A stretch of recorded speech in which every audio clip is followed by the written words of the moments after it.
Pait nga, sobra. Ayun mga bossing! Ayan, welcome back. Ayan, ito na naman tayo sa ating mga pa-challenge. At ito nga si Sir Edgar Adaya. Ang request niya, Sir, try naman Serpentina leaves. Sabay tawa. Ay, ganun. Ay, nako. Actually, marami na sa akin nagbigay ng comment na kapag tinry ko daw to ay sobrang pait.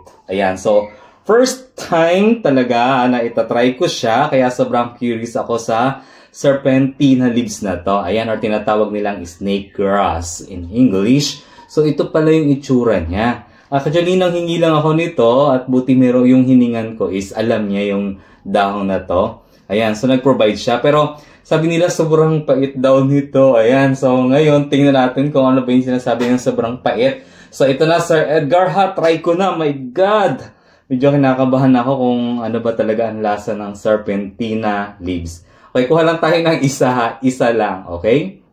Okay, let's try it.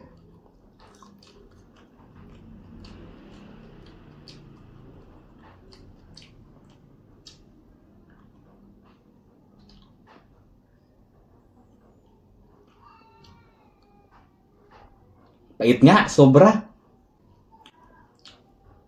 Okay, this is what I will tell you, no? Based dun sa experience ko ngayon, yes, mapait siya. Pero bakit hindi ako na dual? Because yung amoy niya hindi ganun ka-strong. Pero sobrang pait niya. So since sabi dun ni Sir Edgar, yung kanyang comment is leaves. Okay, so isa pa lang yung kinain natin. Okay, one more. Pero ayoko na hanggang dalawa lang para masunod ko yung request niya na leaves. So, pag dalawa, plural na tayo. So, leaves na siya. Ayan, may konting sira. So, plural na tayo, no? Kapag leaves. Dalawa na yun eh. Pero, my God, sobrang pait. Grabe.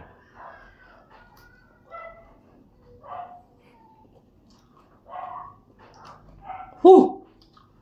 Grabe, sobrang pait. Napakapait.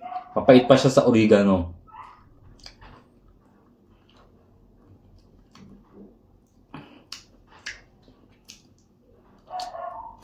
Lunukin natin, ha? Ayan.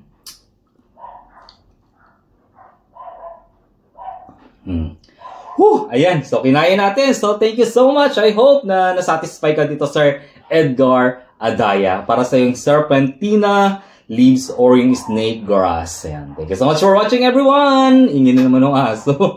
Bye-bye!